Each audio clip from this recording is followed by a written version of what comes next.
പത്തനംതിട്ടയിലേക്ക് വന്നാൽ ഉള്ളന്നൂർ സർക്കാർ DVNSS LP school കെട്ടിടം കാലപ്പഴക്കം കാരണം ജീർണാവസ്ഥയിലാണ്. 1938 പണിത സ്കൂളാണ്. ഈ കെട്ടിടം ഏത് നിമിഷവും ഇടിഞ്ഞു വീഴാമെന്ന അവസ്ഥയിലാണ്. ഈ കെട്ടിടത്തിൽ ഇപ്പോഴും അധ്യയനം നടക്കുന്നുമുണ്ട്. പുതിയ കെട്ടിടം അതല്ലാതെ മറ്റൊരു പരിഹാര മാർഗവുമില്ല എന്നാണ് രക്ഷിതാക്കളും ജനപ്രതിനിധികളും പറയുന്നത്. പ്രവീൺ പുരുഷോത്തമന്റെ റിപ്പോർട്ട്. Pathanamthitta Ullannoor government DVNSS LP സ്കൂളിലാണ് ഞാൻ നിൽക്കുന്നത്. ഇതിന് തൊട്ടുപുറകിൽ ഇപ്പോൾ കാണാം ഇവിടെ അധ്യയനം നടക്കുകയാണ്. 86 വർഷം പഴക്കമുള്ള കെട്ടിടത്തിലാണ് വിദ്യാർത്ഥികൾ അധ്യയനം നടത്തുന്നത്. ഈ കെട്ടിടത്തിൻ്റെ സുരക്ഷ സംബന്ധിച്ച് വലിയ ആശങ്കയാണ് ഉയർന്നിരിക്കുന്നത്.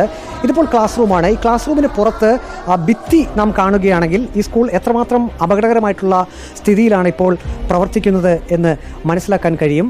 അത് പൂർണ്ണമായും ഈ തൂൺ ഭിത്തിയിൽ നിന്നും വിണ്ട് മാറിയ അവസ്ഥയിലാണ്. ഇത്തരത്തിൽ 3 തൂണുകൾ അത് വർഷങ്ങൾക്ക് മുമ്പ് ഇവിടെ സ്ഥാപിച്ചതാണ്. അതായത് 86 വർഷം പഴക്കമുള്ള ഈ കെട്ടിടത്തിന് 30 വർഷം മുമ്പ് ഈ കെട്ടിടം അല്പമൊന്ന് ബലപ്പെടുത്തുന്നതിന് വേണ്ടി ഈ രീതിയിൽ 3 തൂണുകൾ സ്ഥാപിച്ചിട്ടുണ്ട്. ഇതാ കണ്ടില്ലേ, ഈ ജനലിൻ്റെ ഈ ഭാഗത്തൊക്കെ വിള്ളൽ തന്നെയാണ്. മഴക്കാലമാണ്, വെള്ളമൊക്കെ ഇറങ്ങി ഇത് കുതിർന്ന് ഒരുപക്ഷെ ഇടിഞ്ഞു വിടാനുള്ള സാധ്യതയുണ്ട്. വിദ്യാഭ്യാസ വകുപ്പ് മന്ത്രി V. ശിവൻകുട്ടിക്ക് സ്കൂളിൽ നിന്നും ഈ കെട്ടിടം പുതുക്കി പണിയണം എന്നാവശ്യപ്പെട്ടുകൊണ്ട് ഒരു നിവേദനമൊക്കെ കൊടുത്തിരുന്നു. പക്ഷേ ഇതുവരെയായിട്ടും ഇക്കാര്യത്തിൽ ഒരു തീരുമാനം ഉണ്ടായിട്ടില്ല.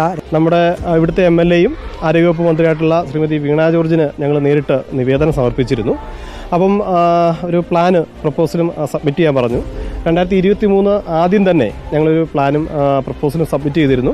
അതുകൂടാതെ 2024 നമ്മുടെ വിദ്യാഭ്യാസ വകുപ്പ് മന്ത്രി ശിവൻകുട്ടി സാറിനെ ഞങ്ങൾ നേരിട്ട് കണ്ട് ഈ പ്ലാനും പ്രപ്പോസലും നമ്മൾ അദ്ദേഹത്തിന് സമർപ്പിക്കുകയും ഈ ആവശ്യം നമ്മൾ അദ്ദേഹത്തെ അറിയിച്ചിട്ടുണ്ട്. സർക്കാരിൻ്റെ ഭാഗത്തു നിന്ന് സാമ്പത്തിക ഞെരുക്കം എന്ന കാരണം പറഞ്ഞ് ഇതുവരെ ഇത് പരിഗണിച്ചിട്ടില്ല.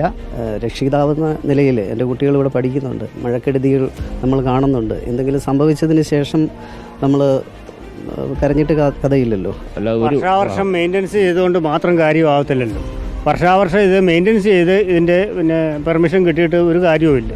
കാരണം ഇത് സ്കൂൾ കെട്ടിടം പുതുതായിട്ട് തന്നെ നിർമ്മിക്കണമെന്നാണ് ഞങ്ങളുടെ ആവശ്യം. 86 വർഷം പഴക്കമുള്ള ഈ സ്കൂൾ കെട്ടിടത്തിൽ ഇപ്പോഴും അധ്യയനം നടക്കുന്നു എന്നുള്ളതാണ്. അടിയന്തരമായി സർക്കാർ ഇടപെട്ട് ഇവിടെ പുതിയ സ്കൂൾ കെട്ടിടം നിർമ്മിക്കണമെന്ന ആവശ്യമാണ് എല്ലാവർക്കും ഉള്ളത്. വീഡിയോ ജേർണലിസ്റ്റ് അജി കുടുംബനൊപ്പം reporter Praveen Purushothaman, in Reporter, Pathanamthitta.